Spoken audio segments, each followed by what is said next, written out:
welcome back.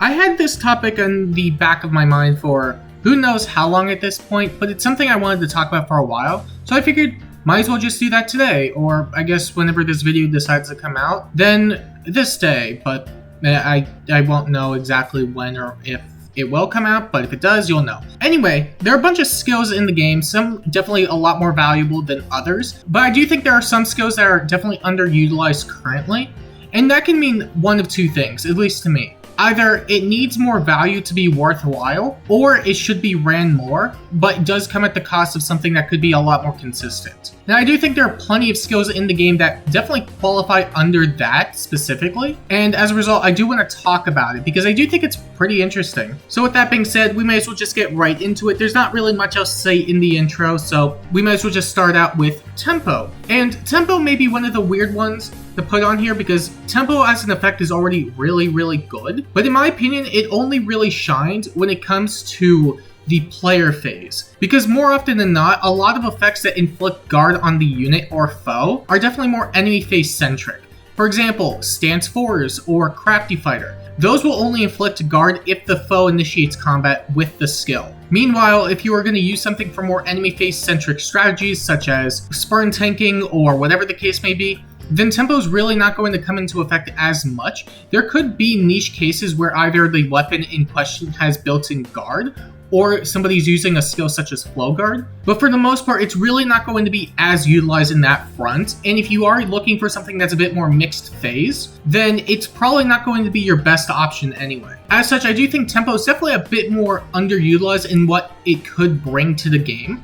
However, in terms of player phase strategies, it can still be really valuable. And that isn't to mention velocity, which is basically the equivalent of tempo and damage reduction combined, but doesn't have the negate breath effect that you would find on maybe a foe in the enemy phase. It basically just has the no guard effect, which is still really good on its own. But if you were to compare it to maybe other damage reduction skills such as close call and spurn, close call can provide movement after combat, which can be really good for hit and run strategies, but that won't really matter as much if you are looking just to stay near foes so that maybe somebody can teleport in with Wings of Mercy. And then with Spurn in particular, you could still use Velocity, which may end up being a bit better in some scenarios, but the extra 5 true damage that you could get from Spurn can easily make or break a situation where you may not be able to kill the foe. Especially if they have a miracle effect on the first hit or whatever the case may be, it can absolutely be beneficial in so many regards. But even with that being the case, I do think tempo is a good effect, but I do think we need more effects in the player phase that inflict guard, so that way it does raise in value a bit. But for what it's worth, if you want to use it on a solid player phase unit, it's not bad whatsoever. Next we have Lulls, and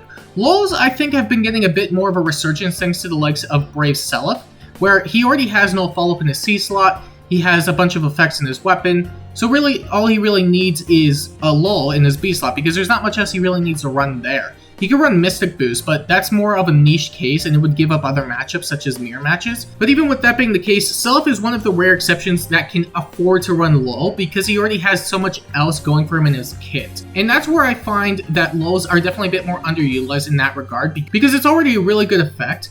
People already talk about how no follow-up effects are still really decent. This is basically no follow-up for stats, which is still really good on its own.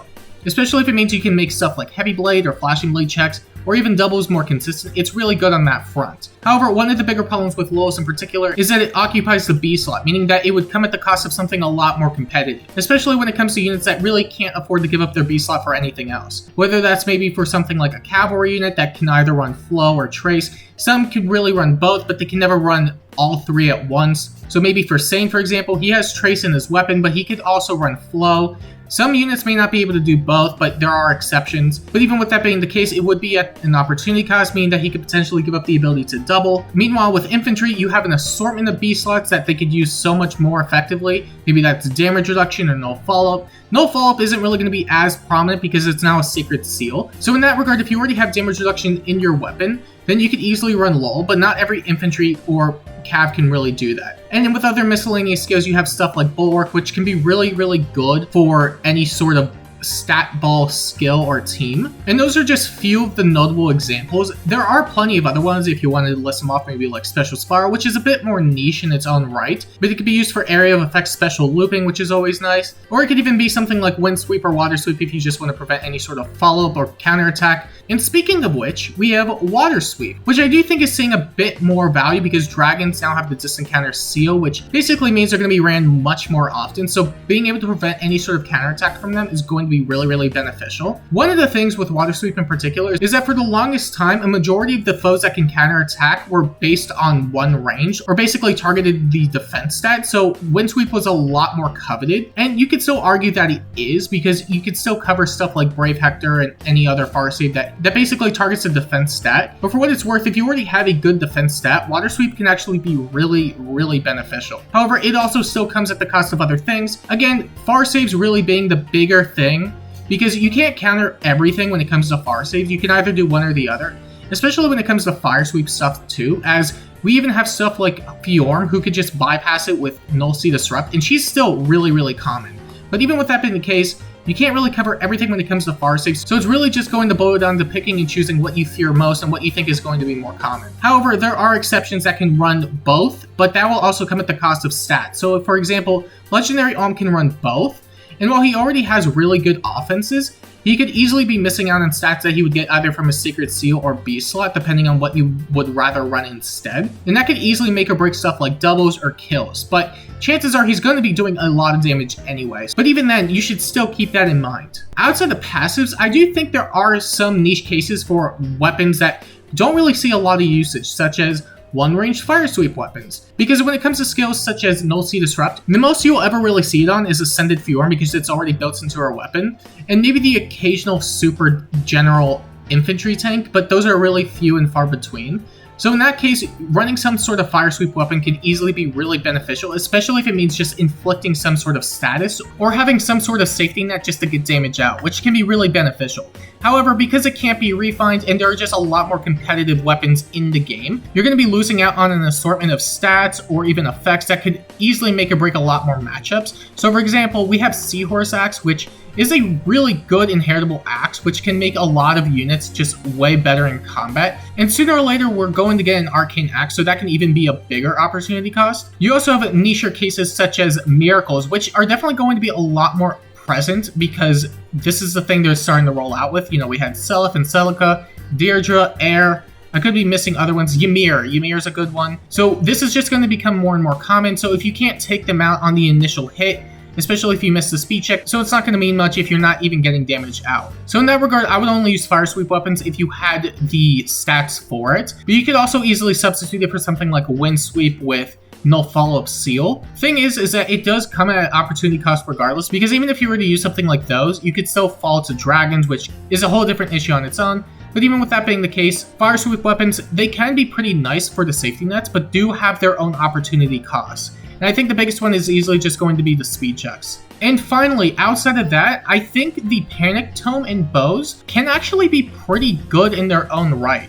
We do have a lot of skills that can already replicate this niche pretty well, whether that's Sudden Panic, or even something like Geralt, who's a recent free GHB who basically provides unconditional panic to all foes, which is really strong. But if you don't want to build something like Geralt, I do think something like Spectral Tome or even Monstrous Bow can be really beneficial in that regard, especially considering that all you really have to do is tap once and the panic effect gets applied. But similarly to the Firesweep stuff, it does have its own opportunity costs, as you are giving up way better effects or even stats, which can easily make or break your combat in particular, because you're giving up basically what could be easily 5 to 10 attack speed depending on the weapon in question for what could otherwise be something like a Brave effect or Spendthrift or stats or whatever the case may be. There's a lot you'd be giving up. I think in particular for the faster bows, Whitecap bow is probably one of their best options currently because Brave is always just a really good thing to have. But even with that being the case, there are means of just shutting down panic, especially nowadays, whether that's from like Unity or Sluck effects,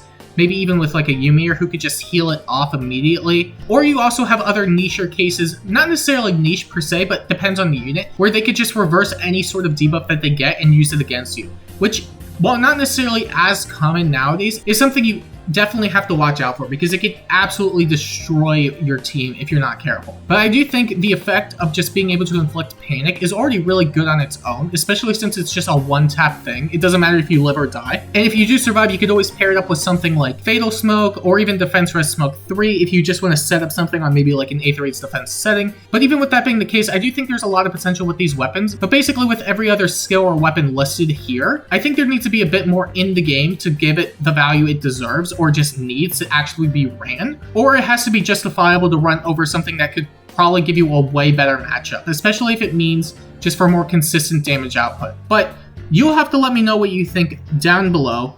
I think there's probably a lot of other cases you can make for certain skills and weapons, but I'm curious on what your thoughts are and whether or not you actually agree with any of this. I think there's definitely a case for each of these, but I can understand why you wouldn't want to run these over other skills. But yeah, just let me know what you think. If you want to see more videos like this, make sure to like and subscribe. And until next time, I'll see you later.